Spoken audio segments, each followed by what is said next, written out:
नमस्ते। 8वीं कक्षा की इस वीडियो में आज हम लोग पढ़ेंगे मैडम मैरी क्यूरी का जो प्रश्न उत्तर है उसके बारे में पढ़ेंगे। तो मैंने यहाँ तुम लोग देख सकते हो कि मैंने प्रश्न उत्तर को निर्मित किया है और इस प्रश्न उत्तर का पहला प्रश्न है मैरी क्यूरी का संक्षिप्त परिचय दो। तो मैरी क्यूरी के बारे में कुछ बताना है। तो मैरी क्यूरी एक विलक्षण महिला थी। उनका जन्म 1867 इंग्रजी में 7 नवंबर को वारसा पोलैंड में हुआ था। उन्हें दोस्त प्यार से मान्या पुकारते थे। उनके पति का नाम पियरे क्यूरी था। वे भी एक वैज्ञानिक थे। उनकी 2 बेटी थी और बड़ी बेटी का नाम आयरीन क्यूरी और छोटी बेटी का नाम ईव क्यूरी। मैरी क्यूरी ने रेडियोधर्मिता की खोज की थी। तो मैरी क्यूरी ने किसकी खोज की? रेडियोधर्मिता की खोज की और उन्होंने पोलोनियम की भी खोज की। उनकी शोध कार्य के लिए बहुत मुश्किलों का सामना किया था। उनको शोध कार्य के लिए बहुत मुश्किलों का सामना किया था। तो यहाँ में उन्होंने लिख लेना, उन्होंने शोध कार्य के लिए बहुत मुश्किलों का सामना किया था क्योंकि उनके पास कोई प्रयोगशाला भी न थी। प्रथम विश्व युद्ध के दौरान उन्होंने अपनी बेटी आयरीन के साथ मिलकर सचल एक्सरे इकाई का गठन किया था। उन्हें 2 बार नोबेल पुरस्कार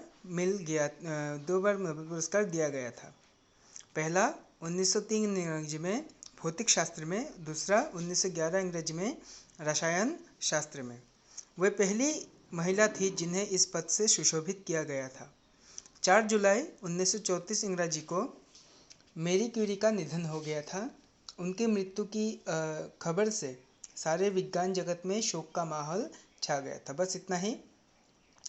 इसके नेक्स्ट का क्वेश्चन है मैडम क्यूरी को किस किस विषय में और कब कब नोबेल पुरस्कार मिले थे? तो मैडम क्यूरी को पहला 1903 अंग्रेजी में भौतिक शास्त्र में और दूसरा 1911 अंग्रेजी में रसायन शास्त्र में मिला था।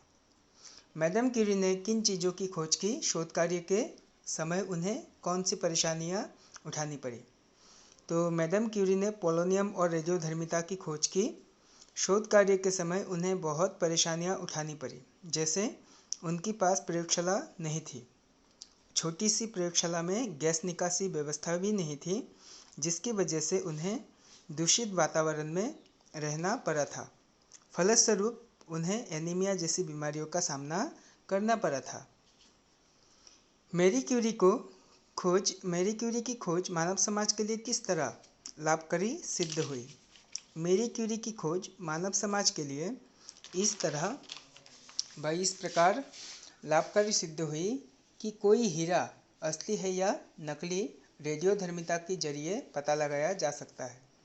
उससे भी महत्वपूर्ण बात यह है कि रेडियम कैंसर जैसी बीमारी पर भी प्रभावकारी है।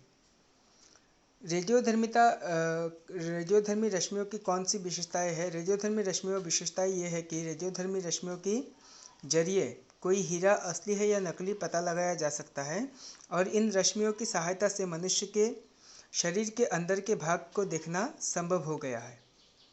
मैरी क्यूरी की मृत्यु पर अल्बर्ट आइंस्टाइन ने क्या कहा था? तो मैरी क्यूरी की मृत्यु पर अल्बर्ट आइंस्टाइन ने कहा था कि दुनिया की प्रसिद्ध हस्तियों में ये एक ऐसा नाम है जो आजीवन बेदाग रहा, जिसकी ज़िंदगी में कभी भी किसी ने भी कलंक या दाग नहीं लगाया। नोबेल पुरस्कार कितने क्षेत्रों में और किसके नाम से दिया जाता है? नोबेल पुरस्कार 5 क्षेत्रों में दिया जाता है: भौतिकी शास्त्र, रसायन शास्त्र, चिकित्सा, साहित्य और शांति। बाद में 1969 अंग्रेजी में अर्थशास्त्र को भी शामिल किया गया था, यानी इकोनॉमिक्स को। नोबेल पुरस्कार अल्फ्रेड नोबेल के नाम से दिया जाता है। अल्फ्रेड नोबेल कौन थे? एक वैज्ञानिक थे जिन्होंने डायनामाइट का आविष्कार किया था। अंतर्राष्ट्रीय रसायन वर्ष किस वर्ष को घोषित किया गया था? अंतर्राष्ट्रीय रसायन वर्ष 2011 वर्ष को घोषित किया गया था। यानी नोबेल पुरस्कार मैरी को कब मिला था? 1911 में रसायन शास्त्र में मिला था और उसके 100 साल बाद उस 2011 को क्या किया गया था? 2011 को अंतर्राष्ट्रीय रसायन वर्ष घोषित किया गया था। तो आज के लिए इस प्रश्न उत्तर को तुम लोग देख लेना और प्रश्न उत्तर को अच्छी तरह से लिख लेना। आज के लिए इतना ही। नमस्ते।